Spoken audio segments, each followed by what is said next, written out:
If you're serious about growing your brand on Amazon, using a market intelligence tool like SmartScout is something that you should be doing. SmartScout gives you high-level data about your subcategory, its growth, what are trending products in your category that you could look at launching.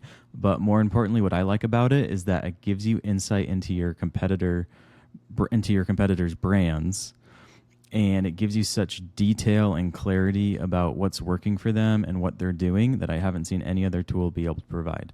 So I'm going to dive in and show an example of that. So today I bought Trevi for the first time, ordered it on Amazon. This is new launched by Simple Modern in the hydration category. So if I wanted to see, hey, what is happening in this subcategory? Is it growing? How much money is there in this market on Amazon? I can copy the subcategory here on the page, and I can go to what's called the subcategories tool on SmartScout.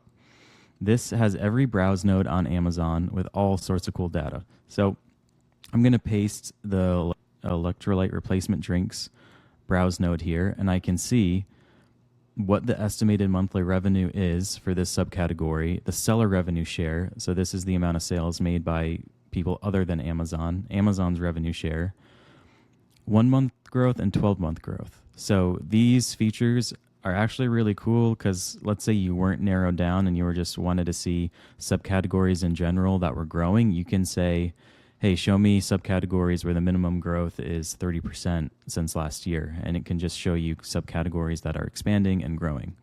Or you can just look at categories that are shrinking and avoid those. Then it tells you too the Chinese seller revenue share. So it's only 1% for electrolyte replacement. So that's great.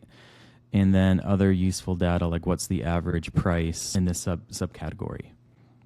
So this is the subcategories tool. I think it's a newer release by SmartScout, and it is super handy for looking at your browse node data. Now, it has the other tool that I mentioned about brands. If you had a hydration brand and you wanted to look at what are other hydration brands doing, what are their most popular products, what are they spending money on ads, all sorts of behind the scene, behind the door data, you can just search for that brand on here. So I'm going to search Liquid IV. It just came up. It tells me already what their estimated 12-month revenue is, their average price.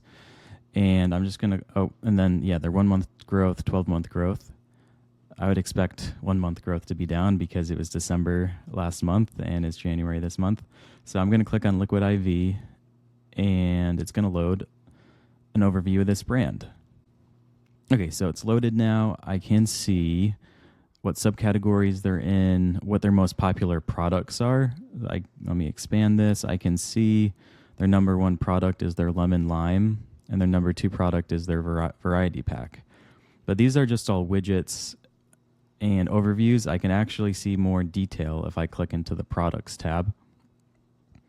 Now it shows me every single product in the catalog of this brand, and it sorts it by which ones are performing best, which ones are bringing in the most money.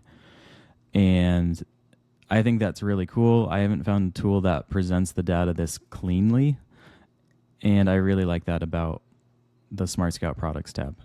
Now, another cool tool in here is if you go to scope, it's going to show me the historical revenue of this brand. So if I wanted to benchmark my hydration brand against their brand, I could see what they are doing by week or by month in terms of revenue, what their selling price is.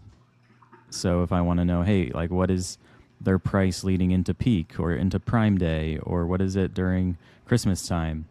And then I can see their unit sales. And yeah, I think the way it presents it so cleanly here is a great tool. Now, another tool that I really like is AdSpy. So I go to search terms, click AdSpy. Now I can see what terms this brand is spending money on.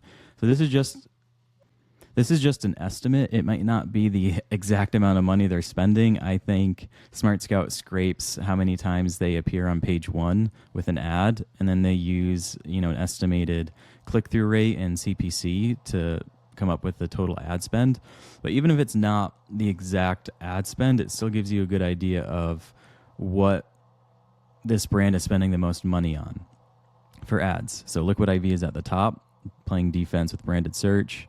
Then it's electrolytes, hydration packets, electrolytes powder, and yeah, it's pretty cool data to be able to kind of peek into their Amazon campaign manager and see where their money is going towards. Now, another term, if I was on Liquid IV, I'd want to know where are competitors winning in page 1 and page 2, and well, not page 2, where are competitors winning on page 1 of search that I'm not winning.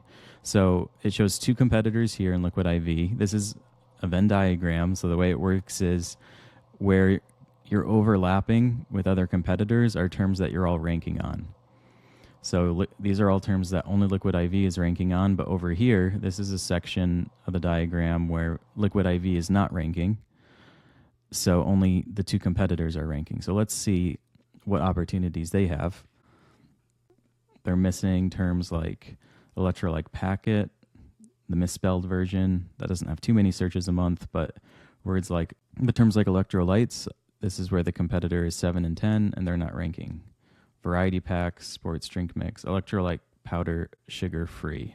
Yeah, so these are just terms where competitors are ranking top 10 that you're not ranking, but the Venn diagram just makes it a little bit easier to sort and filter for terms instead of trying to use a tool like Cerebro where you have to put in a ton of filter settings to find that sort of data.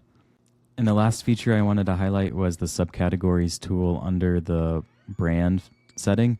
So if you go in the subcategories tool here, it shows you all the subcategories the brand is in, which is helpful because, if you create a listing on Amazon, the first thing you have to do is choose what subcategory you should place that product in. So you can see at a glance what subcategories your competitor has chosen to put their products in.